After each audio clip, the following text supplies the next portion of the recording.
Asian bearings APL தொழில் நிறுவனம் தமிழக அரசினுடைய டிட்கோவினுடைய முதலீட்டோடு துவக்கப்பட்ட ஒரு தொழில் நிறுவனம் லாபகரமாக ஓடிக்கொண்டிருந்தது.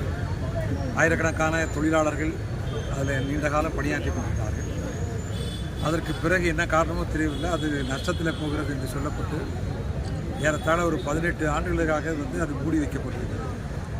அதில் பணியாற்றி கொண்டிருந்த தொழிலாளர்கள் 600க்கும் மேற்பட்ட தொழிலாளர்களுக்கு இதுவரை அவர்களுக்கான எந்த விதமான இந்த உழைப்பிற்கான ஊதியத்தையும் அதற்கு அவர்களுடைய பணி கொடை போன்ற பல்வேறு சலுகைகள் அவர்களுக்கு வழங்க வேண்டிய நியாயமாக அவர்களுக்கு தொழிலாளர்களுக்கே உரிமையான அந்த பணிமுறைகள் எதுவுமே இதுவரை வழங்கப்படவில்லை.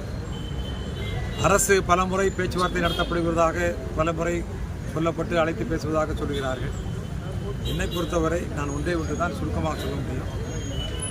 எங்கோ வயிற்று பிழப்பிற்கு இடம் இல்லாமல், குடியிருப்பதற்கு வழி இல்லாமல் ஒன்றை குடித்தனமாக அரசு புறம்போக்கு நிலத்தில் குடியிருக்கிற ஒரு ஏழையினுடைய குடிசையை வெகு சீக்கிரத்திலே அரசு அப்புறப்படுத்த முடிகிறது.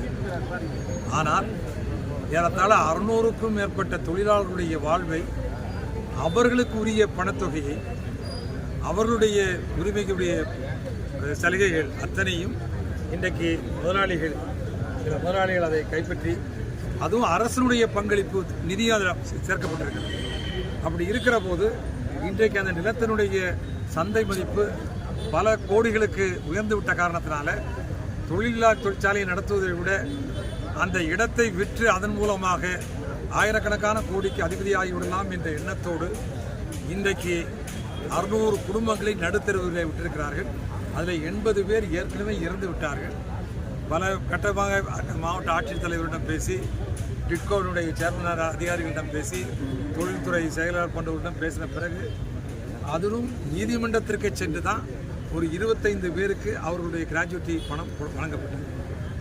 இது அரசை நான் மாவட்ட நிர்வாகத்தை கேட்டுக்கொள்வது, உடனடியாக இதில் தலையிட்டு அந்த இடம் தனியார் அந்த இடத்தை விற்க முடியாத அளவிற்கு உடனடியாக அரசு அதை கைப்பற்றி தொழிலாளர்களுக்கு கிடைக்க வேண்டிய அவருடைய உரிமை தொகையை உடனடியாக பெற்றுக் கொடுக்க வேண்டும் என்று நான் தமிழக மாவட்ட நிர்வாகத்தையும்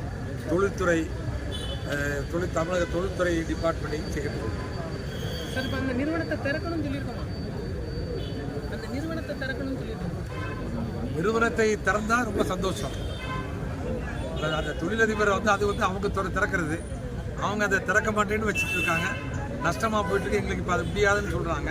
அப்படி முடியாதுன்னு சொன்னால் அந்த பணியாற்ற தொழிலாளர்களுடைய அவர்களுடைய தொகையாவது கொடுக்கணும்ல. கிராஜுவிட்டியிலேருந்து அவங்க 18 வருஷமாக அவங்களுக்கு கொடுக்காம கஷ்டப்படுத்துகிறா. அப்போ அது இன்றைக்கு நீங்கள் அன்றைக்கு இருந்த லேண்டு வேலை கம்மியாக இருந்திருக்கும். இன்றைக்கி லேண்டு பல 1000 கோடிக்கு இன்றைக்கி அதிபதி இதாக இருக்கும். அதனால் தொழிற்சாலையை நடத்துவதை விட இது லாபம் அப்படின்னு சொல்லிட்டு போனால் கூட நான் சொல்ல அதில் டிட்கோனுடைய பங்களிப்பு இருக்குது. டிட்கோ தொழில் நிறுவனத்தை துவங்குகிற போது எந்த அளவுக்கு அதில் முதலீடு செய்தார்களோ அந்த அளவுக்கு அதில் டிட்கோ இது எங்களுடைய முதலீடு அன்றைக்கு நாங்கள் போட்டோம், இனிமேல் இதில் எங்களுக்கு நஷ்டம்னு சொல்லி கணக்கு எழுதலாம்னு சொன்னாங்கன்னா இது அரசு அதிகாரிகளும் உடந்தையாக தனியாருக்கு சாதகமாக செயல்படுவதாகத்தான் நான் குற்றச்சாட்ட முடியும். என்றைக்காக இருந்தாலும் சரி, ஒரு தொழில் துவங்குகிற போது அரசுடைய பங்களிப்பு என்னவோ அந்த பங்களிப்பு அன்றைக்கு முதலாளி என்ன தொகை போட்டாரோ அதை பெர்சன்டேஜ் அரசு டிட்கோவை திருப்பி பெற வேண்டும்.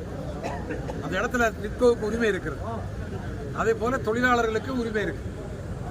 அவருடைய வேர்வை சிந்தி உழைத்த அந்த உழைப்பினுடைய பணம் 18 வருஷமா ஏதோ பிச்சை.